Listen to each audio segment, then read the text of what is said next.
people really have to give it their all. You can't, you know, if you're making $30,000 a year or $180,000 a year, I think you really have to work the same. I think that that's the way you get ahead. There are very few people that really work the way you need to work to make a lot of money. I mean, that's a small group of people, and so whatever you do, whether you're making $30,000 a year or $180,000 a year or more or less or whatever, you really have to show your value. And maybe if you work somewhere where nobody cares, it'll be hard to do that, but you just have to do that. I don't think that you can work anywhere and not make a difference, and everybody has different abilities, whether they work in retail and they're really good at display, or they work in retail and they're really good at talking to customers or organization or whatever. But if you don't show your abilities, I mean, some people just have a natural instinct to do as little as they can instead of a natural instinct to do as much as they can. I think that you have to always think of wherever you're working as if this were my business, if I owned this particular business, what would I do to improve it, and try to do those things to make that business like it would be your own. But you can't go in there and tell them you need to do this and you need to do that. No, but the other thing is a lot of people just try to, you know, pretend like they're being busy or pretend like they're doing stuff that's important. You need to always communicate with the person in charge. A lot of people go in and work in a company, and instead of going to their boss and saying, you know, I really need to work more, I really need to make more money, how can I do that, or I really need whatever, they'll just complain amongst themselves about, oh, I didn't get the hours that I wanted, or they're not treating me right here, or whatever. I always find that fascinating. It'd be like complaining to your friends that your mother won't let you go out on the weekend, but the person that's going to let you go out on the weekend is your mother. So why complain to your friends? Go to your mother and try to have this discussion with her. That's what I find weird in business, is that when you have employees, I would much rather the employee come to me and say, hey, you know, this is what I need, or this is what I'm hoping for, or, you know, what else can I do for you so I can make more money. Deal with customers in a retail situation. You just have to be really, really nice to everybody. And you just have to listen to what they say when they come in and they say they're looking for something specific. You really have to pay attention. People can get irritated with you because you're really not paying attention. If you see somebody that looks like they wear a size 14 and you're showing them things that only would fit like a size 4 or 6, they're going to start getting irritated and not, you know, whatever. People get annoyed though if you show them things that they think they're really small. A lot of people think that they're like a size 0 when in actuality they are like a size 6. So they get mad at you when you show them their real size. You've just got to show them the small one. Well, I try personally to, like, if somebody, I say, well, what size are you typically? And if they say a small, and I can look at them and I know that there's no way they're going to fit in that shirt in a small, I'll usually bring the small and the medium in the dressing room, and I'll just say, I just don't want you to get frustrated because the shirt runs really small.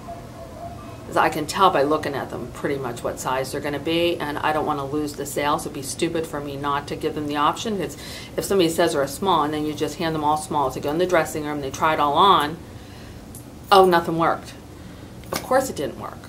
I could tell right off the bat that it wasn't going to work. How do you deal with someone though? I have a lot of customers that come in that say, oh, I'm a size 25 in jeans, and they're not willing to try on jeans in any other size, but you can clearly see that they're like a size 27.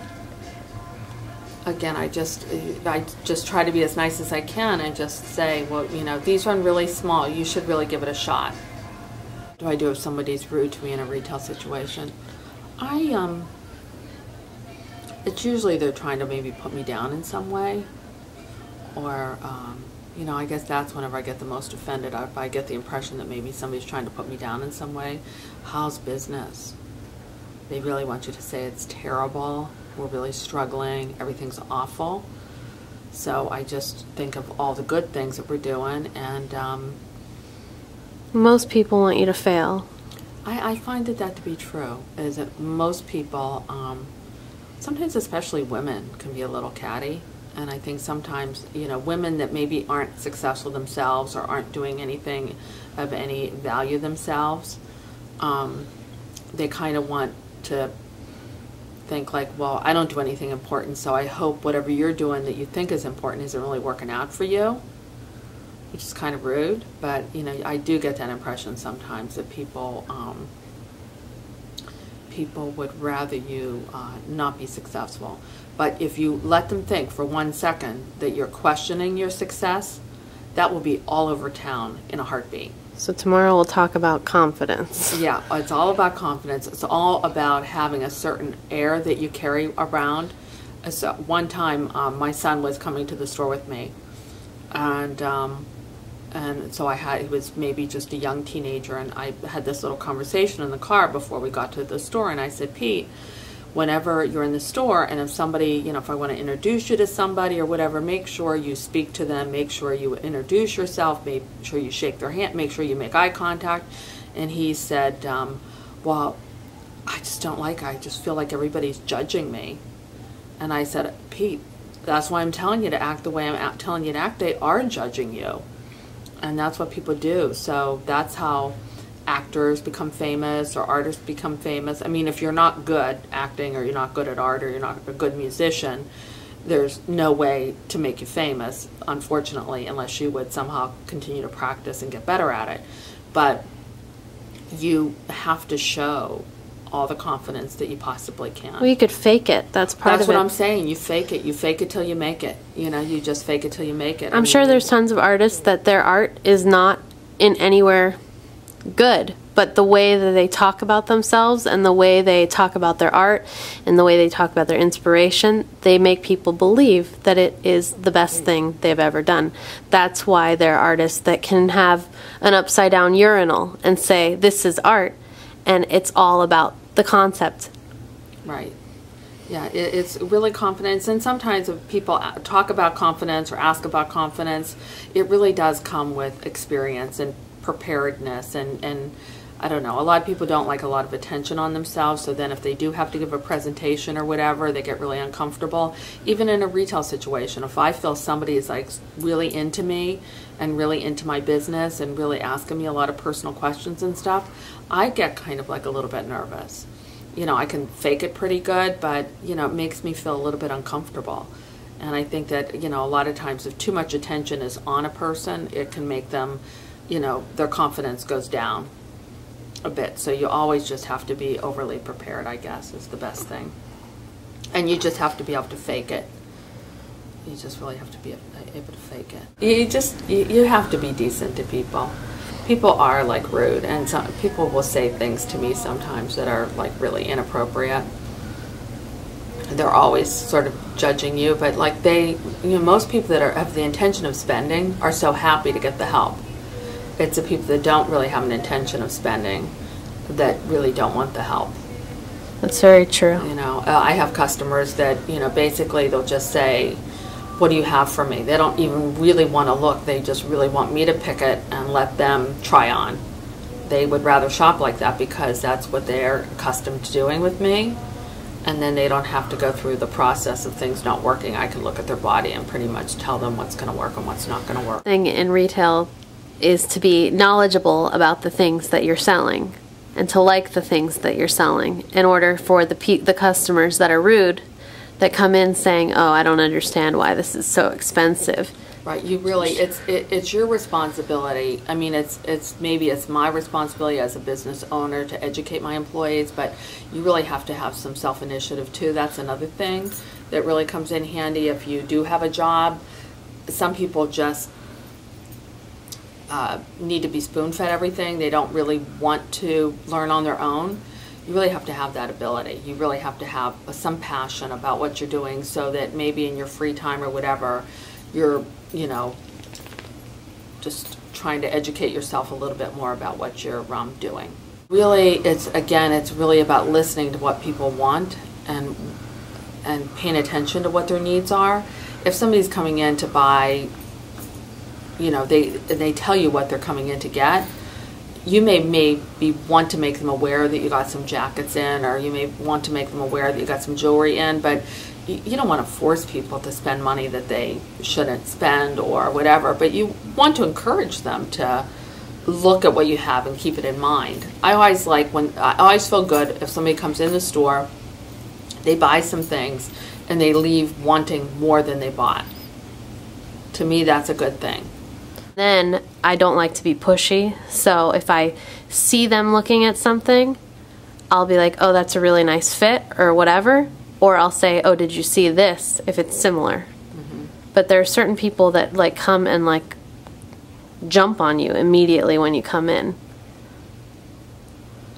Yeah, well, I don't think that. You have to give people a little space. How do you deal with that retail person that's crazy? Do you say back off? I think you just say to them, I'm just looking. You know, I just want to look. Is that okay if I just look? And people should be a little more rude to the retail people. I don't think that's necessary. I'll say to them. I'd rather have an overabundance of help than an underabundance of help. I only get annoyed when people don't greet me when I come into a store. If they don't, I don't want them to be helping me because I know what I want and I can figure it out for myself. But I don't like when they don't even acknowledge that you come in, that they're behind a desk talking to another employee. I want to know that they're there if I need their help. But if they don't acknowledge me at all, I get really annoyed.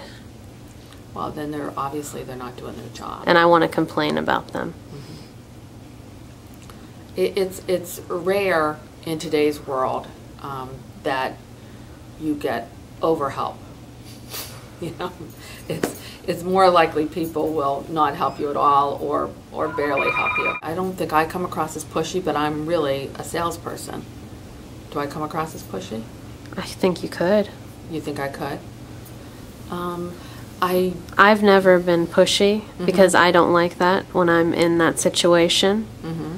So what I do is I always when the people come in, I greet them and make them aware that I'm there. Mm-hmm. That way they don't steal. You should treat every customer that comes in the same, whether it is a young girl that's 15 that probably doesn't have much money to spend, or that's an older woman that maybe doesn't have a lot of money to spend, or somebody that does have a lot of money to spend. I think you should really treat them all equally.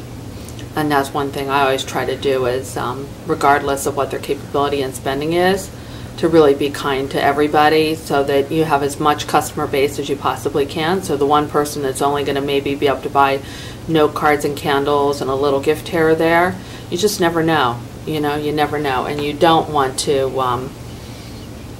you know, you just really want to have a respect for everybody. And the store in 1990.